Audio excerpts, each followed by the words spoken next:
At 3:17 a.m., every phone buzzed at the same time. No notification, just a sound. Not loud, not scary, but impossible to ignore. People woke up confused. Some started crying. Others felt calm. Hospitals went silent. Newborn babies stopped crying. Old patients smiled. Pilots froze midair.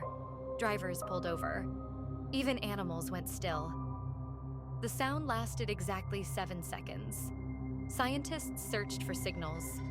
Governments denied everything. No explanation. But everyone felt the same thing.